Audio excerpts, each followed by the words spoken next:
बोलो श्री राधे। आपने साक्षी गोपाल की कथा सुनी होगी, सुनी महाराज जी साक्षी गोपाल जी की कथा। महाराज दक्षिण भारत में एक बूढ़े ब्राह्मण रहते थे, बड़ा हरा भरा परिवार था, खूब संपन्न थे, पर उनके हार्दिक मन में इच्छा थी कि जीवन रहते रहते एक बार में ब्रज 84 कोस की परिक्रमा लगा लो। पता नहीं कितने दिन का जीवन है, कब श्वास पूरी हो जाए। बच्चों से कहा तो बच्चों पे समय नहीं था, कौन ले जाए ब्रज 84 को, कहां दक्षिण भारत और कहां वृंदावन। तो पैदल पैदल यात्रा होती थी, उस समय उतने साधन तो नहीं थे, तो बच्चों ने मना कर दिया। गांव में ही एक ब्राह्मण का बालक रहता था, उससे कहा भैया मुझे ब्रज 84 कोस की यात्रा करनी है, यदि तुम करा दो।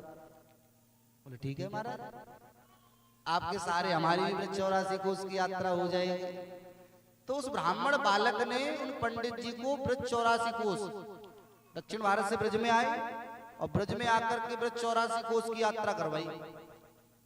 और ब्रज 84 कोस की यात्रा करते करते जहाँ साक्षी गोपाल जी का मंदिर है, पहले उनका नाम गोपाल जी था, बस वहां पहुंचे उस मंदिर में। और ब्राह्मण बहुत प्रसन्न, उन्होंने कहा भैया तुमने हमको तो आशा भी नहीं थी कि हम 84 कोस कर पाएंगे कि नहीं, और तुमने बहुत बढ़िया यात्रा करवा दी, हम तुमसे प्रसन्न हैं, तुम कुछ मांग लो। उस बालक ने कहा नहीं महाराज, मैंने किसी स्वार्थ बस आपको यात्रा नहीं करवाई है, अरे आपके सहारे मेरी भी यात्रा हो गई, मुझे आपसे कुछ नहीं चाहिए। पर वो ब्राह्मण इतने प्रसन्न थे, उन्होंने कहा कि तुमको तो कुछ नहीं चाहिए, पर मैं तुमको एक वचन देता हूं कि जब हम घर लौट के जाएंगे तो मेरी एक ही कन्या है, उस कन्या का विवाह मैं तुम्हारे साथ में कर दूंगा, ये मैं तुमको वचन देता हूं।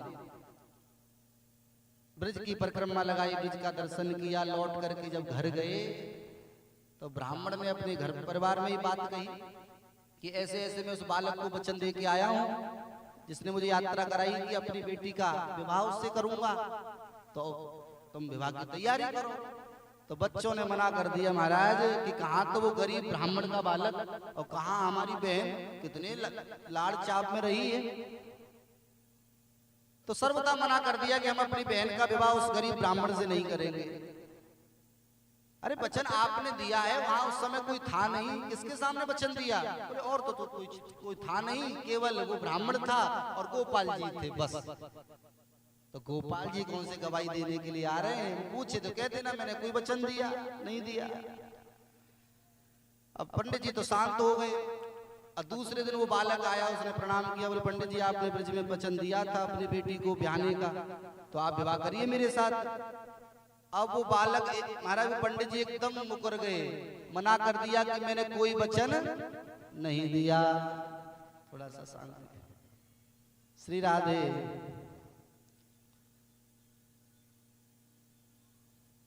जैसे पंडित जी ने कहा कि मैंने तो कोई वचन नहीं दिया, अब तो वो बालक नाराज हो गए।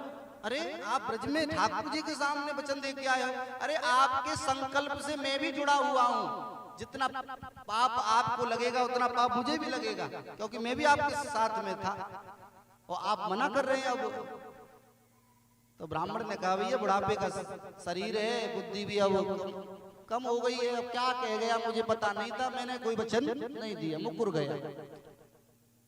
पर वो बालक बहुत नाराज हो गया कि ठाकुर जी के सामने वचन दिया, अब मना कर रहे हैं। उसने पंचों को इकट्ठा किया, पंचों को बुलाया और बताई सारी बात की, ऐसे ऐसे वृंदावन में वचन दे करके आए हैं और अब मना कर रहे हैं। तो पंचों ने बुलाया उस ब्राह्मण को, क्यों भाई ये ब्राह्मण बालक क्या कह रहा है, तुमने वचन दिया इसको? तो पंचों के सामने भी वो मुकर गया, मैंने कोई वचन नहीं दिया। अब कैसे बात मानने हो? पंचों ने कहा कि सुनो भाई, तुम कह रहे हो कि इन्होंने वचन दिया तुमको, तुम्हारे और इनके बीच में कोई था जिसने इस वचन सुना हो, जो साक्षी दे सके इस वचन की? तो उस बालक ने कहा कि और तो कोई नहीं था, पर ठाकुर जी थे, गोपाल जी थे, उनके सामने वचन दिया है। तो पंचों ने कहा तो भैया या तो गोपाल जी यहाँ आ जाएं, नहीं तो ये तो मना कर रहा है, या तो गोपाल जी को यहाँ लेकर के आओ कि वो गवाही दे दें कि हाँ इन्होंने वचन दिया था, नहीं तो हम तुम्हारी बात नहीं मानेंगे। अब वो ब्राह्मण बालक को एकदम निराश हो गया कि अब मैं क्या करूं। पर वचन की बात थी, वचन में दोनों ही बंधे हुए थे। देखो संकल्प में बहुत शक्ति होती है, यदि संकल्प करके आप उसको पूरा ना करो तो आपको उसका परिणाम भी भोगना पड़ेगा। तब उस बालक ने दोबारा से दक्षिण से वृंदावन की यात्रा करी और यात्रा करते करते साक्षी गोपाल जी के मंदिर में आए और महाराज ठाकुर जी से रो रो करके उस बालक ने कहा, बोले प्रभु मुझे विवाह का कोई शौक नहीं है कि मेरी शादी उस कन्या से हो जाए, पर उस ब्राह्मण ने वचन दिया था, मैं भी उस वचन में साक्षी हूं प्रभु। 3 दिन हो गए रोते रोते भगवान के सन्मुख, भगवान बोले ही नहीं। उस बालक ने भी कहा तो ठीक है, मैं लौट के तो जाऊंगा नहीं, अन्न जल त्याग करके अब आपके चरणों में ही मरूंगा, अब मैं लौट के जाने वाला नहीं। 3 दिन हो गए उस ब्राह्मण बालक को। तो चौथे दिन स्वप्न में ठाकुर जी प्रकट होकर के बोले, अरे बाबरे, अरे मूर्ति कोई बोले ना करे, मूर्ति कोई चले ना करे, अरे मैं तेरे संग कैसे चलूं? स्वयं ठाकुर जी बोल रहे हैं कि मूर्ति कहीं जावे नहीं तो मैं तेरे संग कैसे जाऊं साक्षी देवे। तो ब्राह्मण बालक ने कहा, तो जब मूर्ति बोल रही है तो मूर्ति चलेगी, चलना पड़ेगा प्रभु आपको, नहीं तो मैं यही प्राणों को छोड़ दूंगा। भगवान ने कहा कि संसार में एक कहावत प्रसिद्ध है ना, बोला सो मरा। अब हम बोल गए, अब देखो हो गई मुसीबत। तो भगवान ने कहा तो ठीक है, हम तुम्हारे साथ में चलेंगे, पर तुम जानते हो हम सेवा के ठाकुर हैं, बिना सेवा के तो एक कदम वृंदावन से बाहर नहीं निकालते, और तुम दक्षिण भारत ले जाओगे हमको। हम तुम्हारे साथ चलेंगे, परंतु भैया हम अष्टयाम सेवा के ठाकुर जी हैं, तो अष्टयाम सेवा होनी चाहिए हमारी, समय समय पर हमको भोग चाहिए, आरती चाहिए, महाराज सेवा हमारी होनी चाहिए।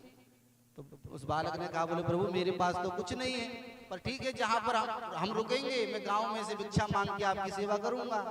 चल पड़े ठाकुर जी। उस बालक ने कहा कि मुझे कैसे पता चलेगा कि आप पीछे पीछे चल रहे हो? भगवान ने कहा कि सुनो, मैं तुम्हारे पीछे पीछे चल रहा हूं, तुमको मेरे पायों की आवाज आएगी, घुंघरों की आवाज आएगी, और मेरी बंसी तुमको सुनाई पड़ेगी। बोलो श्री राधे। और ध्यान रखना पीछे मुड़ के नहीं देखना, तुमने यदि पीछे मुड़ के देखा तो फिर मैं वहीं जम जाऊंगा, फिर एक पग भी आगे नहीं बढ़ूंगा, बस तुमको बंसी और पायल की आवाज आएगी। बोलो ठीक है ना।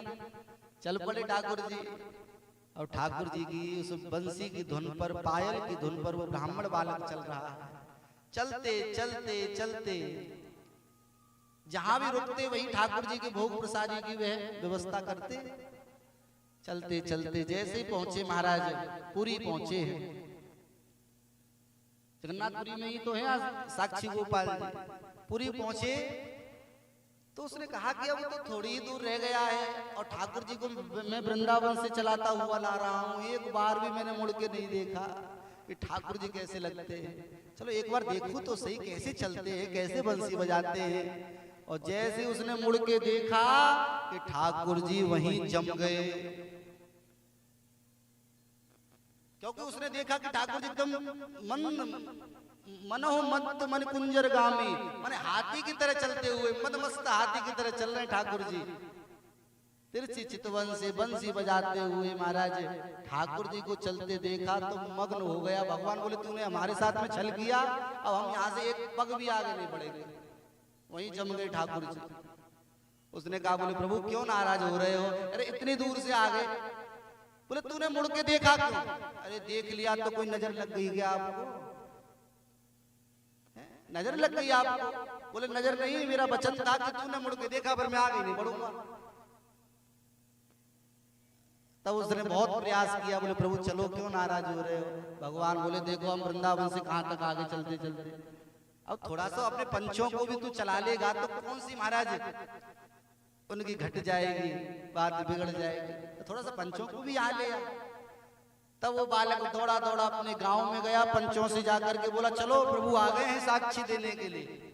पहले तो किसी को विश्वास नहीं हुआ, फिर महाराज सब लोग इकट्ठे होकर के गए तो देखा कि एकदम ठाकुर जी का विशाल रूप है, साक्षी गोपाल जी भी दिव्य हैं। तो देखा कि ठाकुर जी खड़े हैं गांव की सीमा पर, प्रणाम किया सबने। और वहीं पर पंचायत हुई। उस ब्राह्मण को भी बुलाया गया जो झूठ बोल रहा था कि मैंने वचन नहीं दिया, उसको भी बुलाया, उस बालक को भी बिठाया और दोनों के सामने, पूरे पंचों के सामने भगवान साक्षी दे रहे हैं। जब भगवान से पूछा कि बताइए प्रभु, क्या इन्होंने वचन दिया था? तो भगवान बोले हाँ, इस ब्राह्मण ने मेरे सामने वचन दिया था कि मैं अपनी कन्या का विवाह इस बालक के साथ में करूंगा। तब तो उस ब्राह्मण की नाक नीची हो गई, सारे गांव के सामने शर्मिंदा हो गया। तब उसने अपनी बेटी का विवाह उस ब्राह्मण बालक के साथ में किया। तो पहले तो इनका नाम था गोपाल जी, और जब पूरी पर जाकर के जब साक्षी दे दिए तब हो गया साक्षी गोपाल जी। बोलो साक्षी गोपाल भगवान की।